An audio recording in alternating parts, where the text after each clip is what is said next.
Hello and welcome to the Evan Carmichael Show. I am your host, Evan Carmichael. I believe in entrepreneurs and I am on a mission to help you believe. I want you to believe that what you're doing is right, that you're following your passion, that you're doing this for the right reason, not just trying to make a lot of money. I want you to believe that you can do it, to have the confidence, to know that you have the mindset, the vision, the ability to execute, that you can make your dreams happen. And I want you to believe that it'll work out, to have the conviction to follow through, to persevere, that if you keep going, your dream will come true. And I know it's hard. I know you may think, I don't have the money to make this happen. I don't have the contacts. I don't have anybody in my family to support me. Nobody around me says I'm going to be successful. You may think that, I've been trying, Evan. I've been trying to get this thing to go. I've been putting myself into this, and it's not working. I'm not seeing momentum. I'm not seeing growth. I've hit this plateau, and I can't bust through. When is it my turn? When is it my turn? If that's you, then this show is for you. I want to help you because I was there, and I know a lot of times small but powerful changes can make the difference between being successful and not hitting your dream. Today's show is all about social media success. In an upcoming edition of Forbes, I'm going to be featured as one of the top 40 social media marketers online. And they asked me a bunch of questions, and I don't know how much of it's going to make it into the magazine. I have some pretty controversial views that a lot of people don't agree with, but it's led to a lot of success on social media. And so I want to share that with you guys today because a lot of entrepreneurs are trying to figure out, how do I make social work for me? Because I'm just wasting my time on this thing, and I'm not getting the results. And, my time is important. I have a million things to do. I don't want to just blow time away sitting there on the social networks. How do I fix this? So that's what this show is all about. Let's get started. Let's kick it off. The first question I got asked by Forbes is, can you give any specific strategies, tips, examples of how to use social media to generate leads? And this is one of the most common questions that I get asked. How do I get leads from social media, right? How do I put stuff out there that people pay attention to and then end up buying from me? This is really important, okay? The most important rule in social media is that you need to stand for something. You should care about what you're sharing. If it wasn't you or your company making whatever you're putting up, whatever you're tweeting, whatever you're putting on Facebook, if it wasn't you putting it up, would you actually want to share it? That's the test, because probably not. Look at what you're posting. It's coupon codes, you're broadcasting, you're saying, here's the link to my latest blog post. Nobody cares about that stuff. It doesn't make me feel anything. Your content is boring. And you know what? Welcome to the club. Most companies' content is boring. Most people's content is boring. But if you post boring stuff, you won't get results. That's why you're not getting any people calling you and following you and buying your stuff, because your stuff is boring. Make me feel something with each post. You should feel proud. You should feel proud and get excited by the content that you're creating and sharing. If you're not proud and excited with every tweet you put up, then it's not going to work. Stop it. Start over. You can get a great ROI from social media, but you have to know how to use it. You've got to inject feeling into it. A lot of people look at social media and they treat it like advertising, right? If you think about advertising, say you have a cost per click campaign, you know that if you spend X amount of dollars, you'll get X number of people to see it, Y number of people will click through to your page, and Z number of people will buy. Right? That's a typical advertising model. If you spend more, you'll get more. It's not that directly measurable in social. You get results, but you can't say, if I spend one more hour on Twitter, I'm going to get X number of new leads. That's not how it works. It's not like pulling a lever. So stop treating it like advertising. I've gotten tons of great results from social, but I don't know which one has led it to getting customers to me. So I don't know which YouTube video or which tweet or which Facebook post is going to land me a deal. But I know that by creating content that I care about and I feel passionate about, I get results. So here's a quick example. I recently came back from speaking at a conference in Malaysia. They flew me over. They paid my speaking fee. They gave me, the airfare, hotel, transportation, food, everything, all expenses paid. plus my speaking fee. And when I got there, like, this is a great opportunity. I made tons of great connections. How did you guys find me? And their answer was, we saw your YouTube videos and had to have you come. It was through social. And this happens every day. When you create great content that you're passionate about, this happens every single day. This is the difference. So you've got to look at the stuff you're creating. You have to take a step back. Forget about social for a minute. Take a step back and think about, what does my company stand for? Why did I start this business? What greater purpose do I have here besides trying to make money? What do I want the world to look like, right? This is important. You're doing this for a reason. You're doing this to help people. You make money by helping people and adding value. How do you want to help people? What kind of company do you want to build? What do you stand for? When you figure that out, then that's your guiding beacon. It's your guiding light for everything that you do, not just social, but everything that you do. I try to convince people to get down to one word. Pick one word that makes your company come alive. What's your one word biography? So for me, it's belief. And then when you have that one word, it's so easy to create social media campaigns. It's so easy to plan everything out with your business. If you look at the stuff on my Twitter account, my Facebook page, my YouTube videos, it all is about belief somehow, about believing in the little guy, believing in the entrepreneur. You know, we might share a post about how a successful entrepreneur didn't make it, you know, was looked down upon. Everybody said you'd never make it, and they ended up turning it around. Talking about people like Marilyn Monroe, who their first studio gig that she got fired from because it said she wasn't pretty enough to be an actress. Marilyn Monroe wasn't pretty enough to be an actress. Or you look at Oprah Winfrey, who her first TV gig, they fired her and they said, you're not fit for TV. Oprah Winfrey, not fit for TV, right? These are the kinds of things that I share. They have meaning for me. They get me excited. I'm proud of what I put up. There's a lot of feeling in each one. And as a result, people share it. People want to connect with me. People want to subscribe. And you don't want to get on social and use it as a sales channel. Okay? Sales end up happening, but social media is about building relationships. You want people to say, wow, that Evan guy, he's sharing important stuff. I want to follow him. And as people get to know you, like you, trust you, they become more curious. They want to know what you're doing. And then they can see all the products that you're selling. I sell a ton of products. I sell almost 40 different products off my website. I sell webinars. I sell advertising and sponsorship and major partnerships with big brands. I sell workshops and I sell speaking engagements. I sell lots of stuff. I get a lot of leads through social, but I almost never am pitching my products through social. You use social media as a way to gain attention, as a way to spread a movement, as a way to get people excited about what you're doing. And then, as a result of that, people become curious. And they visit your website, and they see what you're all about, and they look at your products and services, because you have to first let people know that you're someone that cares. That's it. Show the people that you care. If you can do that, then they'll buy all your products and services. So take a minute and think about, what does your company stand for, right? What's the one thing that you want to accomplish in this world? Your mark, the mark that you want to leave, the dent that you want to put in the universe. What is that?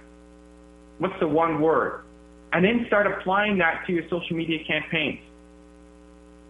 And look at, is the stuff I'm sharing meaningful? Does it make me feel something? You know, am I proud of this? Because every single post you need to be proud of. If not, then you got to start over. And it's definitely a focus on quality. You got to focus on quality. Don't worry about posting a tweet every single day. Instead, do one a week and make it amazing. Make it the best tweet you've ever put up. Today, we're talking about social media success, and I'm also taking your calls and answering your questions. I'm going to be featured in Forbes magazine as one of the top 40 social media marketers online, and I was asked, what are your predictions for social media lead generation for the next 12 months? Where do you see things going? You know, it's funny. It's getting noisier. It's getting noisier. Every single day, More and more people are going to social. More and more companies are deciding, hey, we need to get on social. We need to promote our companies. We need to build our own movement going on here. So it's harder and harder to stand out. The opportunity here, though, is that most companies are just broadcasting, and they're already being tuned out. They're already not getting any results. That's why you're not getting any shares or likes and comments. And more companies are going to struggle in the next 12 months. What's my prediction? That more and more companies are going to struggle to get an ROI. Because there's more and more people getting online. You look at somebody's Facebook feed, you go to your Facebook, okay? You have a news feed, right? Your friends are showing up there. Maybe a few of the companies you've liked, some of their stuff is showing up. The guys are doing a good job. But you don't have any more time to spend on your newsfeed. Your newsfeed isn't expanding, right? You spend your X amount of time on Facebook. That's the amount of time you spend. Yet more and more companies are coming online trying to promote their stuff. So now you're in a much bigger competition. There's more and more people trying to do this. And again, the way for you to stand out is your stuff has to be important, has to be shareable, has to be something that people care about. The people who come with the wrong mindset, the wrong approach, the people who are coming trying to just make it an advertising play, a broadcasting play, they've already lost. They're not going to get results. So don't make that you. Make your stuff important. Care about it. That's how you're going to stand out. I want to get to the calls. I have Amber on the line. Amber, where are you from? How can I help? Hi, how are you? Thank you. It's a pleasure to speak to you this morning. I'm actually from Connecticut, and I have like a small flower business that I started I'd say about 10 months ago. Okay, congratulations. And I'd like to expand it. Actually, like you were talking about it, like into the internet, but I'm really unsure how to do that. So I was wondering if you could help me out, with some advice or, give me some kind of roadmap, as to how I can, push out a little bit. So do you have a retail location? No, actually, I sell from my home. It's out of your house, okay. And what's different about this flower shop? Well, I have a lot of exotic flowers. That a lot of shops don't carry.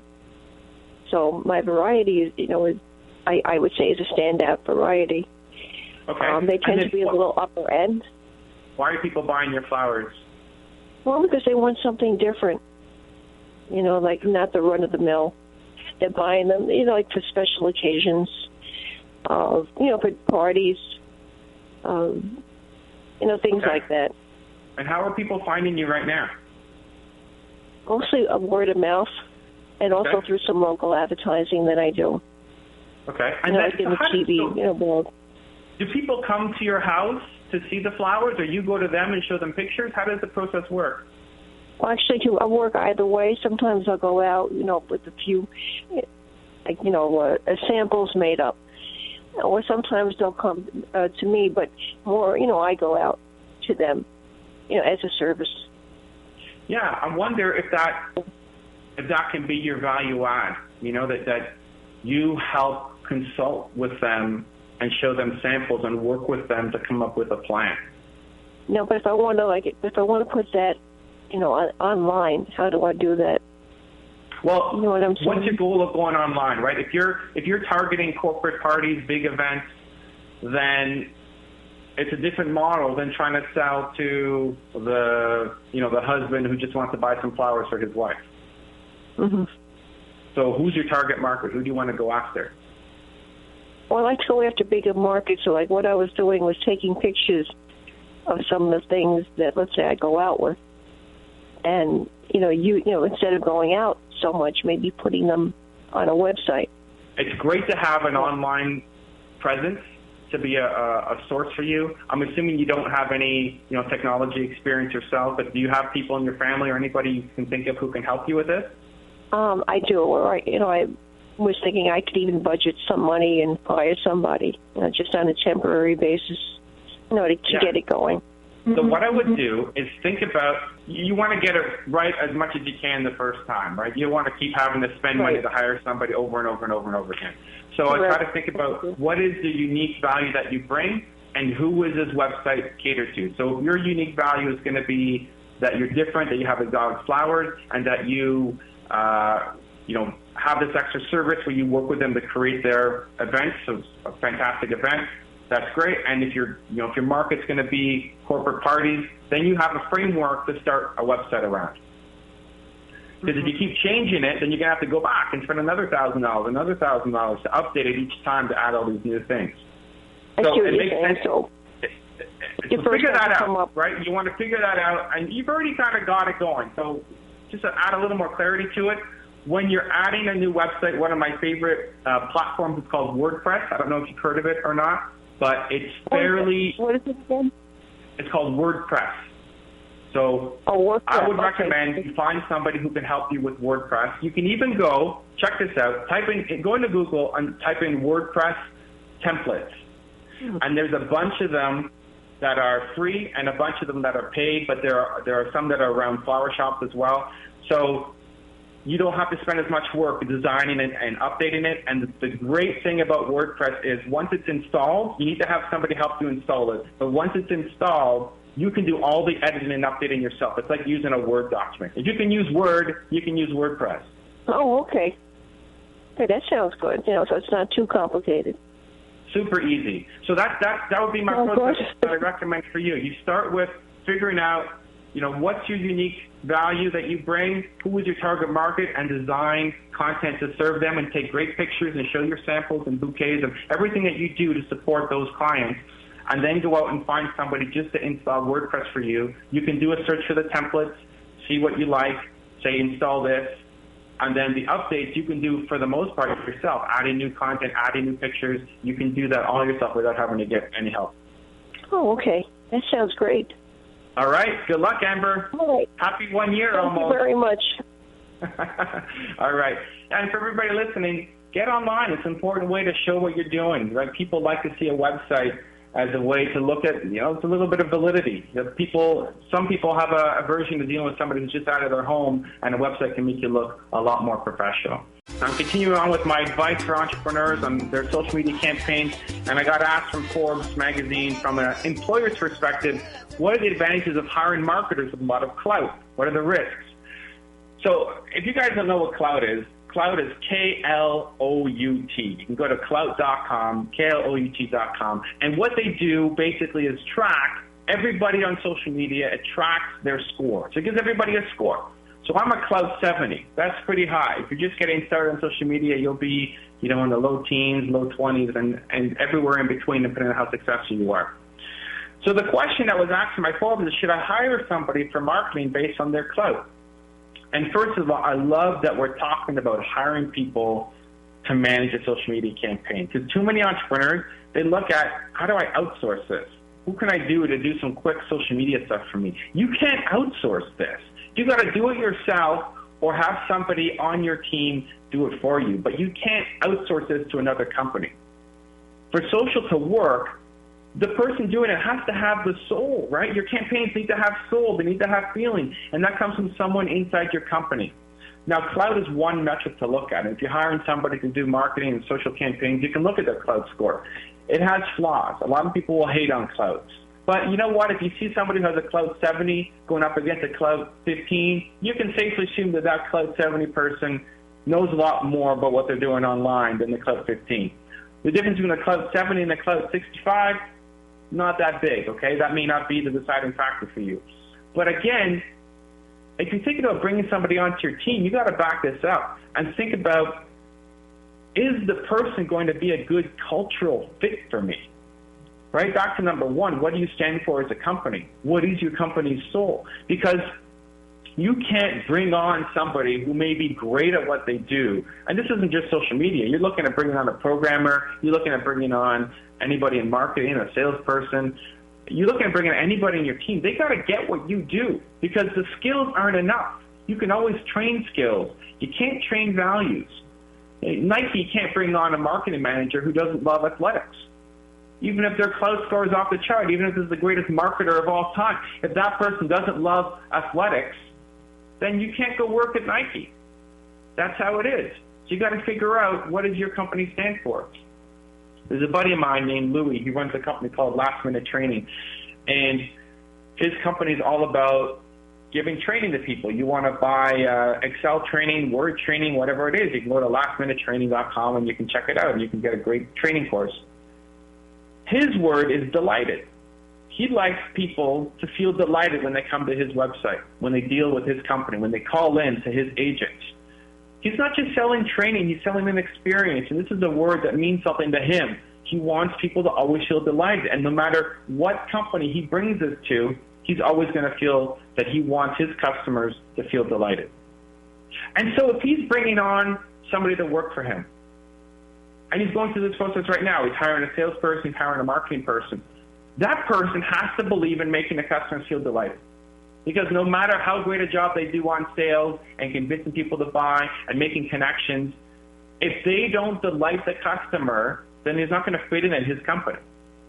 And when he's looking at creating social media campaigns, it's got to be around delighting the customer, things that make the customer delighted. That's what he's all about. If you're not that person, you're not going to fit into the company. So you need to get that specific with your own business. Right? Nike is athletics. Louis' business is about being delighted. Mine is about belief. What is your company all about? And then you hire people who help fit that mold, and you create social media campaigns that speak to that vision. The next question I got asked was, what do best-in-class companies do to empower employees to use social media as part of the sales and marketing process? One thing that drives me nuts in working with companies who are trying to do their social media campaigns is they try to control what happens. Stop trying to control what happens. The companies and the brands that win will be the ones that let the conversations happen. You can't control the conversation, right? If somebody's up there talking about your company, you can't control that. All you can control is your reaction to it. And this is a great way to get started. The way I got started on social media was I thought it was stupid. I thought Twitter was a waste of time. It was stupid. Why would I, I'm a busy entrepreneur. I don't have time for this. People talk about their cats and what they eat for lunch. Why am I going to waste time on this? And then I did a search for my name, and I found that people were talking about my company, and I wasn't a part of the conversation. Now, they're all saying good things, which is great.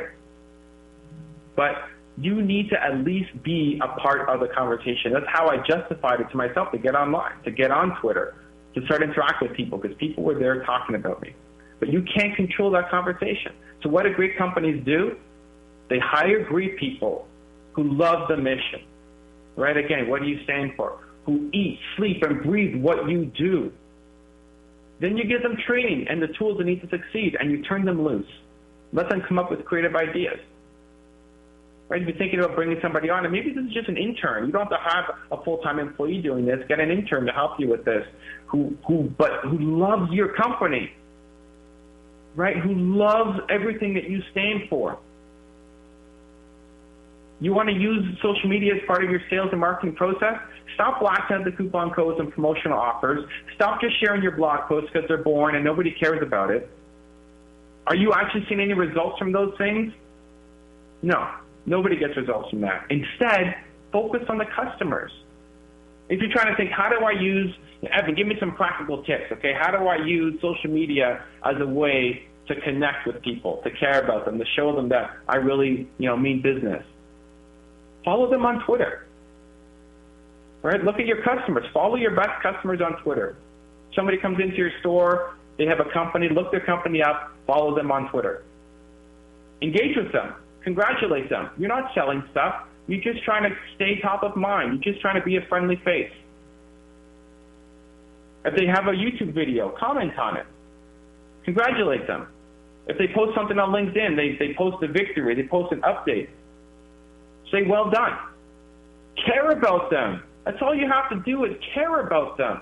We're implementing a strategy where you care about your customers and your prospects. Stop trying to push products down their throat and actually care about them. If you do that, they'll care about you. Right? That's your first step. That's what social media is all about. Imagine like you're going to a networking event. You got to give value first. You got to get people to like you, to know you, to trust you, to care about you. You're not going to a networking event saying, hi, I'm Evan. Please read my latest blog post. Right? You do that, you're not going to win. It seems ridiculous, and yet people are doing this online every single day on social media. You have to go and give value first. Show that you care. Ask questions. Interact with them. then they'll buy from you, right? If they care, if they know you, right? If you're staying top of mind with them, okay? You look at a prospect. Prospect is dealing with your company and potentially 5 other companies. Whatever you sell flowers, right? As our last caller, Amber, you sell flowers. If you're following somebody on Twitter, you're engaging with them, you're talking to them, you're congratulating them, you're not pushing anything. You're just responding to the stuff that they're putting up. You're going to stay top of mind. They're going to feel like they know you, they like you, they trust you. When it comes down to making a decision of who to give that big order to, if it's between you and 5 other companies, who are they going to go with? You know, assuming you can offer the same relative product, the product isn't the factor, who are they going to go with? They're going to go with you because they like you. They know you, they trust you. They'll buy from you. They'll refer business to you. If your competitor drops their prices by 2%, they won't leave you to go there. That's what great companies do. That's how to leverage social. So hands-on tactical stuff, build a list right now. Think about your top customers, your top prospects, people you want to do business with, and start to follow them. Look them up on Facebook, see if they have a page. Look them up on YouTube, see if they have a channel. Look them up on Twitter, see if they have an account. And just start engaging with them. Respond to their stuff. Congratulate them. Give them ideas. Not about your stuff, right? We're not promoting our product. We're just staying top of mind. The people who engage with me the most, the people who comment on my stuff, you know what I do? I go check out their page. I see what they do. I'm curious. You piqued my interest. I want to learn more about you. And sometimes we do business together. The guys who pitch me, they say, Evan, check out this deal. Evan, sign up for my opportunity. Evan, go buy my book. Evan, go buy my flowers. I don't do it, right? You don't respond to that either. So start reaching out, and it's fun. Hey, interacting with customers is fun, but you have to have the right mindset of caring. Welcome back to the Evan Carmichael Show. I believe in entrepreneurs. Just before I went to break, I promised I'd get to Josh. So Josh, where are you from? Welcome aboard. How can I help? Hi, Evan. Thanks for taking me. I'm from New York City. I have a baseball fantasy app that it's in its early stages, and I'm looking to create a beta now. Actually, I have someone helping me. So we're looking to create a sabermetrics app and a sabermetrics fantasy app, and I'm wanting to know what would be the best way to get some social media presence and get people excited about this on the internet. So you're trying to help people pick players for their fantasy teams?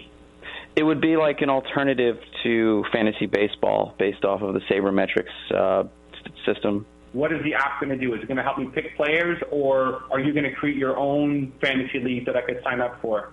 It would be its own fantasy league based on a different statistical system than what fantasy statistic systems are based off of now.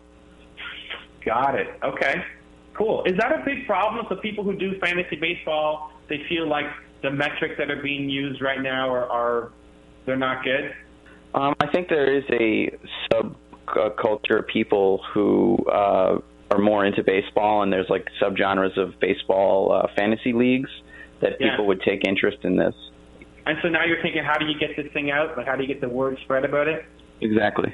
I would start looking at who is talking about sabermetrics and is really passionate about it to help spread the word for you. Mm-hmm. You know, so there's a few baseball games, software games that I'm a fan of. One is OOTP Baseball, and these guys started using sabermetrics in their software as a way to pick your teams and everything, because there was such a demand. So many people call in and wrote into it and say, hey, you guys need to have sabermetric measures too. So when you're doing your fantasy GM in the software, you can use those metrics as well. So there's definitely a core group who love this, and it's slowly expanding to become more and more mainstream, right? Like every major league team now has a sabermetrics guy on staff, where 20 years ago it didn't happen. Right, yeah. So, I mean, people are writing about this. People are blogging about this. People are already tweeting about sabermetrics. Is there nobody else doing this with this kind of alternative fantasy league? Not that I'm aware of. I know there have been like you had mentioned, OTP, and there was older fantasy systems that were just based off of many, many years back that were based more off sabermetrics, but now it's more just off of the basic statistics that baseball generally go by. Yeah. And it's such a huge industry, too. It's kind of shocking that nobody's done this. Anyway, opportunity for you. Yeah, exactly. I mean, so you got to be ready for the launch of next year, right? Or are you going to do like in-game stuff as well, or month to month? Mm-hmm. Can you do in-game or month to month, or are you looking to launch for next year? I think it'd be more of a month to month, but I'm looking more so to get it ready for next season. I think the season's already been broken in too. Yeah. There are so many people who talk about sabermetrics that I think if you just reach out to them and let them know what you're doing, if you're the first, it's something that people want to share. Like, I'm a baseball fan, but I don't really write about it or anything too much. And I'm interested. I'm excited by it. So I think it's something that people would tweet to, the hardcore sabermetrics guys. And there's a lot of them online who are tweeting and posting stuff on YouTube and Facebook. It's just a matter of reaching out. And maybe now is your chance to start, if you know you're going to launch next year, start reaching out to them now and let them know what you're doing, and maybe even get their input on some of the things you're working on, so that they feel like they're involved in it too, and then when it launches, they're more likely to want to help you promote it. Great. Yeah, I have a few people that I've already been talking to that work for some of the baseball card companies and for Major League Baseball. So I'll reach out to them and also see if there's more of the sabermetrics people that I haven't spoken to already throughout the internet. Who's the king of sabermetrics? What's his name? Is it Bill James? Bill James was a pioneer of it. Yeah, okay. And now he works for the Red Sox, right? Yeah. Yeah, okay. I'm trying to think, who are the main guys who are the big names of sabermetrics? Because the guys who I follow on Twitter are more like the Ken Rosenthal kind of guys. I don't know how much sabermetrics they're really into. They're more about reporting the news.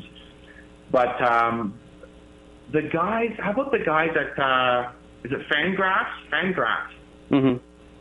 Like people who are heavy into stats and numbers, right? Those guys are they're going to love this idea. Like they may even be in their own fantasy pools and saying, "Come on, you get points for a win. This is a stupid metric. We should be looking at WHIP or something else, right?" Yeah, these statistics play way more into how a game plays out, and you can figure out way more from looking at these statistics as opposed to just simple statistics like RBI as opposed to WHIP or any more of the advanced sabermetric stats. Okay, so reaching out to the top players in that field, I think is a definite win for you, and start now to start building those relationships. The other thing I would look at is start creating content around why the current system doesn't work, and you can maybe expose some flaws. You can look at who the top people are on the baseball fantasy leagues right now according to the traditional metrics, and say these guys shouldn't be number 1, 2, and 3, right? Like whoever it is, like Miguel Cabrera shouldn't be number 1. It should be Mike Trout because of these reasons. And that kind of content. Yeah. It's something people will share. Maybe you can get it on the Bleacher Report or any of the main blog sites for baseball, and it will start generating some buzz and link back to your website. And there's maybe there's like a call to action to sign up for your newsletter, that kind of stuff. Just start building some buzz, so you're not just waiting until you launch. You have a whole kind of built up anticipation. Yeah. So just keep a stream going. Yeah, I get a little hesitant, so I'm thinking that what you're saying, like I should definitely just break right into it and just start building relationships and see what I can do. Yeah, start going. Good luck. Hey, and let me know too, Josh, when it's out. Yeah, we'll do, Evan. Thank you so much. Cool. Thanks for calling in. Hey, another great show. I love talking to you guys. I want to thank my producers, Daniela and Fernanda. You guys are awesome as usual. I am back in 2 weeks. Continue to believe in your business, and I will see you soon.